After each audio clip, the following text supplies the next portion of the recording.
सत्यनारायण भगवान की जय हो। श्री सत्यनारायण भगवान की व्रत कथा।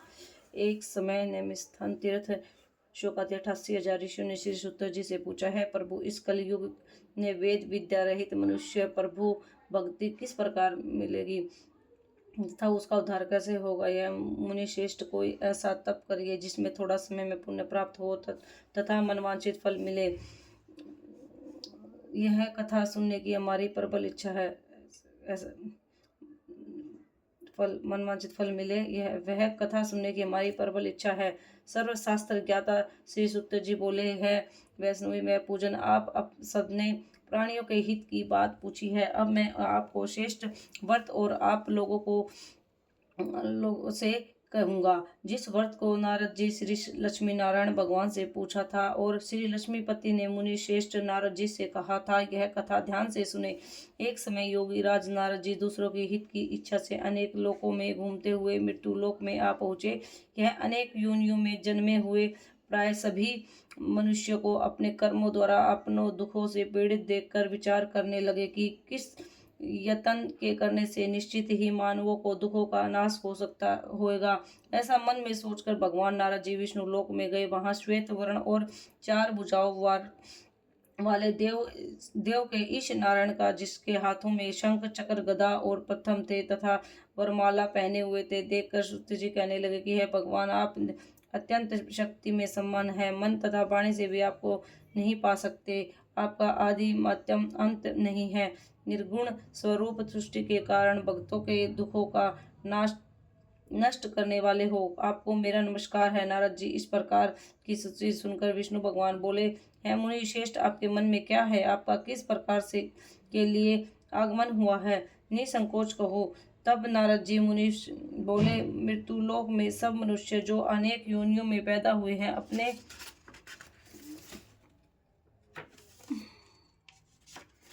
कर्मों द्वारा अनेक प्रकार के दुखों से दुखी हो रहे हैं। हे नाथ, मुझ पर दया रखते हो तो बताएं कि इस मनुष्य में सब दुख थोड़े से ही पर्यंत कैसे दूर हो सकते। भगवान श्री भगवान बोले, हैं नारद जी, मनुष्य की भलाई के लिए तुमने बहुत अच्छी बात पूछी है। जिस काम करने के मनुष्य मोह से छूट जाता है, वह मैं कहता हूँ सुनो। बहुत पुण्य देने वाला सर्व तथा मृत्युलोक दोनों में दुर्बल यह उत्तम व्रत है। आज मैं प्रेमवश होकर तुमसे कहता हूँ, श्री सत्यनारायण भगवान का यह व्रत अच्छी तरह विधि पूर्वक संपन्न करने से मनुष्य तुरंत ही यह सुख भोगकर मरने पर मोक्ष की प्राप्ति होती है। श्री भगवान के वचन सुनकर नारद जी मुनि बोले कि उस व्रत का फल क्या है, क्या विधान है, किसने यह व्रत किया है और किस दिन यह व्रत करना चाहिए? है भगवान, मुझसे विस्तार से कहो। भगवान बोले,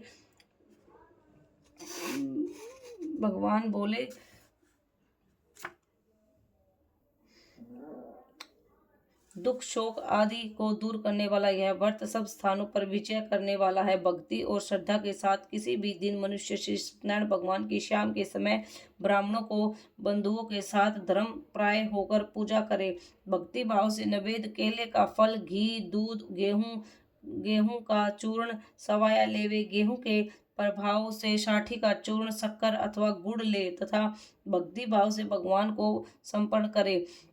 बंधु बांधव सहित ब्राह्मणों को भोजन करावे, पश्चात स्वयं भोजन करे। रात्रि में नृत्य गीत आदि का आयोजन करे। श्री सत्यनारायण भगवान का स्मरण करते हुए समय व्यतीत करे। इस तरह व्रत करने पर मनुष्य को इच्छा निश्चय पूरी होती है। विशेष कली काल में मृत्यु लोक पर यह मोक्ष को सरल उपाय है। दूसरा अध्याय।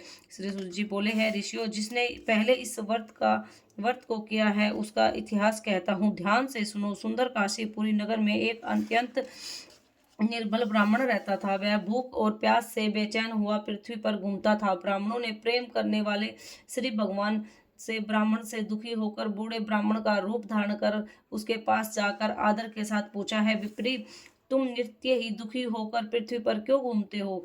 है श्रेष्ठ ब्राह्मण, यह सब मुझसे कहो, मैं सुनना चाहता हूँ। ब्राह्मण बोला, मैं निर्धन ब्राह्मण हूँ, भिक्षा के लिए पृथ्वी पर फिरता हूँ।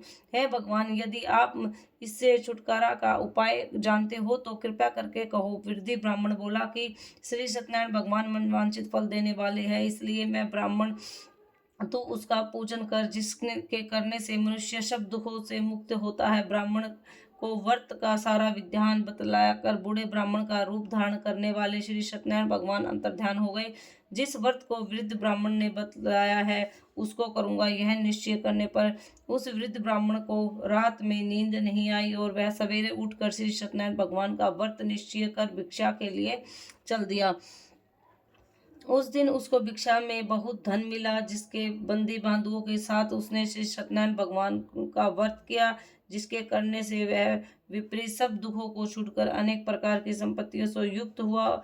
उस समय से वह विपरीत हर मास व्रत करने लगा। इस तरह सत्यनारायण भगवान के व्रत को जो करेगा वह सब पापों से छूटकर मोक्ष की प्राप्ति होगी। आगे पृथ्वी पर सत्यनारायण भगवान का व्रत करेगा वह मनुष्य सब दुखों से छूट जाएगा। इस तरह नारद जी ने नारायण का कहा हुआ यह व्रत मैंने तुमसे कहा है विप्रियो, मैं सब अब और क्या कहूँ।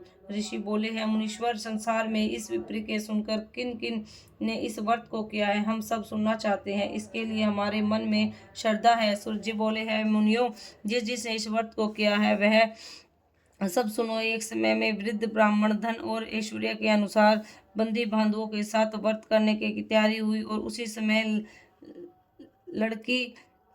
लकड़ी बेचने वाला बूढ़ा आदमी आया और ब्राह्मण को रखकर विप्र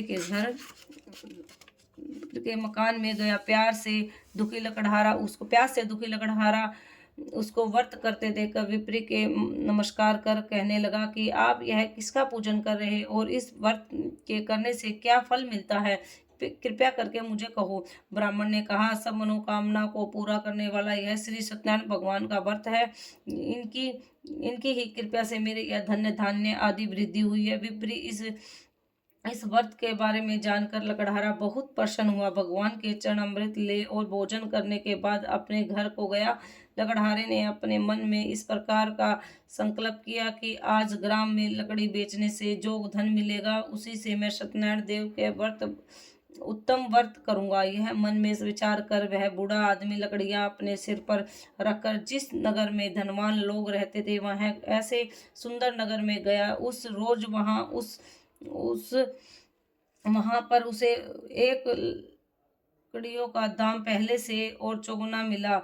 तब वह बूढ़ा लकड़हारा दाम ले और अति प्रसन्न होकर पके केले की फली, शक्कर, घी, दूध, दही और गेहूं का चूर्ण इत्यादि सत्यनारायण भगवान के व्रत के कुल सामग्री को लेकर अपने घर आया। फिर उसने अपने भाइयों को बुलाकर विधि के साथ भगवान की पूजा की और व्रत किया। उस व्रत को प्रसाद में बूढ़ा लकड़हारा धन पुत्र आदि से युक्त हुआ और संसार के समस्त दुख भोगकर वैकुंठ को चल दिया। तीर्थ अध्याय। सूर्य जी बोले हैं, श्रेष्ठ मुनि, अब आगे की कथा कहता हूँ, सुनो। पहले समय में कुलामुख नाम का एक राजा विद्यमान राजा था। वह सत्यनारायण व्रत और प्रतिदिन देव स्थानों पर जाता था, गरीबों को धन देकर उसके कष्ट दूर करता था। उनकी पत्नी कमल के समान मुख वाली और सती सावित्री थी। भद्रशिला नदी तट पर उन दोनों ने श्री सत्यनारायण भगवान का व्रत किया। उस समय वह एक साधु वेश भी आया। उसके पास व्यापार के लिए बहुत सा धन था। वह नाव को किनारे पर ठहराकर राजा के पास आया और राजा ने व्रत करते हुए देखकर विनय के साथ पूछने लगा कि राजा, भक्ति युक्त चित्त के यह आप कर रहे हैं, मेरी सुनने की इच्छा है, सो आप मुझे बताओ। राजा बोले, है साधु अपने बांधुओं के साथ पुत्रादि की प्राप्ति के लिए एक महाशक्तिमान सत्यनारायण भगवान का व्रत का पूजन किया जा रहा है। राजा ने वचन सुनकर साधु आदर से बोले, है राजन, मुझे इसका सब विधान कहो, मैं भी आपके कथा अनुसार इस व्रत को करूंगा। मेरे भी कोई संतान नहीं है और इससे निश्चय ही होगी। राजा से सब विधान सुन व्यापार में नृत्य हो गए और आनंद के साथ घर गया। साधु ने अपनी पत्नी के संतान देने वाले इस व्रत को समाचार सुनाया और कहा कि जब मेरे संतान होगी तब मैं इस व्रत को करूंगा। साधु ने ऐसा वचन अपनी पत्नी लीलावती से कहा। एक दिन उसकी पत्नी लीलावती पति के साथ अंतर्निहित हो। संसारिक धर्म में प्रगति हो गई और सत्यनारायण भगवान की कृपा से गर्भवती हो गई। 10वें महीने उसने एक सुंदर कन्या का जन्म हुआ। दिनों दिन वह इस तरह बढ़ने लगी जैसे शुक्ल पक्ष का चंद्रमा बढ़ता है। कन्या का नाम कलावती रखा गया और वह लीलावती मीठे शब्दों में अपने पति के से कहा कि आपने संकल्प किया था कि भगवान का व्रत करूंगा, आप उसे करिए। साधु बोला है, विप्री कन्या के विवाह में व्रत करूंगा। इस प्रकार अपनी पत्नी का अवसाद दे रहा नगर में को गया। कलावती पितृगृह वृद्धि को प्राप्त हो गई। साधु ने सब नगर में सखियों के साथ अपनी पुत्री को देखा तो तुरंत ही दूत को बुलाकर कहा कि पुत्री के वास्ते कोई सुयोग्य वर देख कर लाओ। साधु को आज्ञा पाकर दूत कंचन नगर पहुंचा और कहा कि खोज कर और देखभाल करके लड़की के लिए सुयोग्य वर्ण पुत्र ले आया। उस सुयोग्य लड़के को देखकर साधु अपने बंदी बांधवों सहित प्रसन्न हुए चित्त अपनी पुत्री का विवाह करके साथ ही कर दिया। किंतु दुर्भाग्य, विवाह के समय भी वह इस व्रत को करना भूल गया। तब श्री भगवान क्रोधित हो गए और श्राप दिया कि किंतु दारुक दुख प्राप्त होगा। अपने कार्य में कुशल साधु बनिया जामात सहित नाव में लेकर व्यापार करने के लिए समुद्र के समीप स्थित रतनपुर नगर में गया। वहां वह दोनों ससुर जमाई चंद्रकेतु राजा के उस नगर में व्यापार करने लगे। एक दिन भगवान सत्यनारायण की माया प्रेत को चोर राजा का धन चुराकर भाग रहा था, किंतु राजा के दूतों को आता देखकर चोर ने घबराकर भागते हुए राजा के धन को वहीं नाव में चुपचाप रख दिया। वह तो ससुर जमाई ठहरे हुए थे तथा चोर भाग गए। जब दूतों ने उस साधु के पास जाकर धन को रखा देखा तो दोनों को बांध कर ले गए और प्रसन्नता के दौड़ते हुए राजा ने समीप जाकर बोले, यह दो चोर हम पकड़ कर लाए हैं, देखकर आज्ञा दे। तब राजा ने आज्ञा दी और उसको कठिन कारावास में डाल दिया गया तथा उसका धन धान्य छीन लिया। और सत्यनारायण भगवान के श्राप के द्वारा उसकी पत्नी ने घर में बहुत सी दुखी हुई और घर पर जो धन रखा था उसे चोर चुरा कर ले गए। शारीरिक मानसिक पीड़ा तथा भूख प्यास से अत्यंत दुख होकर अंतर की चिंता में कलावती एक ब्राह्मण के घर गई। वहां उसने सत्यनारायण भगवान का व्रत होते देखा। फिर वह कथा सुनाई, प्रसाद ग्रहण कर रात को घर आई। माता की कलावती से कहा, है पुत्री, अब तक कहाँ रही? वह तेरे मन में क्या है? कलावती बोली, है माता, मेरे घर एक ब्राह्मण के घर तक कहाँ रही थी?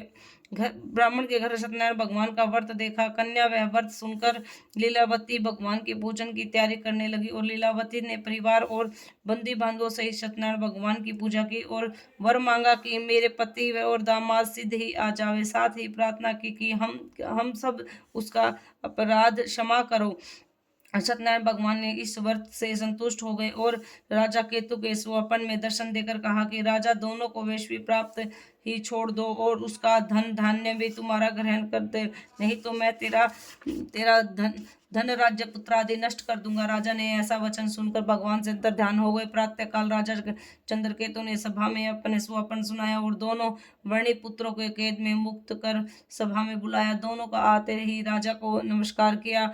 राजा मीठे वचनों में बोले, है राजन, भाविवश ऐसा कठिन दुख प्राप्त हुआ है कि अब तुम्हें कोई भय नहीं है। ऐसा कहकर राजा ने उसको नए नए वस्त्र आभूषण पहनाए तथा जिसका धन लिया था उसके दुगना धन देकर आदर विदा कर दिया। दोनों वेश्वी अपने घर को चल दिए। चौथा अध्याय सूर्य जी बोले हैं, वेश्वी मंगलचार करने यात्रा आरंभ को भी अपने नगर को चला करके थोड़ी दूर निकलते ही दंडी वीरधार की सत्यनारायण भगवान की उसने पूछा, है साधु, तेरी नाव में क्या है? अभिमानी बनी हंसता हुआ बोला, है दंडी, आप क्या पूछ रहे हो? क्या वन में इच्छा है कि नाव में तो बेल और पत्ते भरे हैं। वेश्वी कठोर वचन सुनकर भगवान कहा कि तुम्हारा वचन सत्य हो। दंडी ऐसा कहकर वहां से दूर चले गए और कहा कि तुम्हारा वचन असत्य हो। दंडी ऐसा कहकर दूर चले गए। कुछ जाकर समुद्र के किनारे बैठ गया। दंडी जाने के पर वेश्वी ने नृत्य ही करने के बाद नाव में ऊंची उठी देखकर अचंभा किया कि नाव में तो पत्ते आदि देखकर मूर्छित हो जमीन पर गिर पड़ा। फिर मूर्छा खुलने पर सत्यम शोक प्रकट करने लगा। तब उसका दामाद बोला कि आप शोक न करें, यह दंडी का श्राप है, अंत उसकी शरण में चलना चाहिए, तभी हमारी मनोकामना पूर्ण होगी। दामाद के वचन सुनकर यह दंडी के पास पहुंचा और सत्यंत भक्ति भाव से नमस्कार करने बोला, मैंने जो आपसे सत्यम वचन कहे हैं उसका क्षमा करो। ऐसा कहकर महान शोकातुर हो रोने लगा। वर्त दंडी भगवान बोले हैं, मणिपुत्र, मेरी आज्ञा से बार बार तुम्हें दुख प्राप्त होता है, हुआ है। तू मेरी पूजा कर विपरीत के हुआ है। साधु बोला कि है भगवान, आपकी माया में ब्राह्मण आदि की आपके रूप में को नहीं जानते, तब मैं अज्ञानी कैसे जान सकता हूँ। आप प्रसन्न होए, मेरी समर्थ अनुसार आपकी पूजा करूंगा, मेरी रक्षा करो। पहले समान नौका में धन भर दो। उसकी भक्ति भाव वचन सुनकर प्रसन्न होकर उसकी इच्छा अनुसार देखकर अंतर्ध्यान हो गए। तब उन्होंने नाव में आकर देखा कि नाव धन प्रयुक्त हुई है। वह भगवान सत्यनारायण का व्रत पूजन अर्थी सही साथियों सहित अपने नगर को चला। जब अपने नगर में निकट पहुंचा तब दूत को घर भेजा। दूत ने साधु घर जा अपनी स्त्री को नमस्कार कर साधु अपने दामाद सहित इस नगर के समीप आ गया। लीलावती और कलावती उसी समय भगवान की पूजा कर रही थी। ऐसा वचन सुन साधु की स्त्री बड़े हर्ष के साथ सत्यदेव की पूजा का पुत्री से कहा, मैं अपने पति से दर्शन को जाती हूँ, तू कार्य पूर्ण सिद्ध आ जाना। परंतु के कारण सत्यदेव दुष्ट हो गए और पति को नाव सहित पानी में डुबा दिया। कलावती ने अपने पति को न देखकर रोती हुई जमीन पर गिर गई और इस तरह नौका में डूबा देखकर कन्या को रोता हुआ देखकर साधु दुखित हो गए। बोले, प्रभु, मुझसे जो मेरे परिवार से भूल हुई है उसे क्षमा करो। उसके दीन दयाल सुंदर सत्यम प्रसन्न हो गए और आकाशवाणी हुई कि साधु, तेरी कन्या मेरे प्रसाद को छोड़कर आई है, इसलिए उसका पति अधम हुआ है। यदि वह घर जाकर प्रसाद खाकर लौटे तो उसके पति अवश्य मिलेगा। ऐसा आकाशवाणी सुनकर कलावती ने घर पहुंचकर प्रसाद खाया, फिर आकर पति के दर्शन किए। पश्चात साधु बंधु बांधवों सहित सत्यदेव विधि पूर्वक पूजन किया। इस लोक को सुख भोग कर अंतर स्वलोक को गया।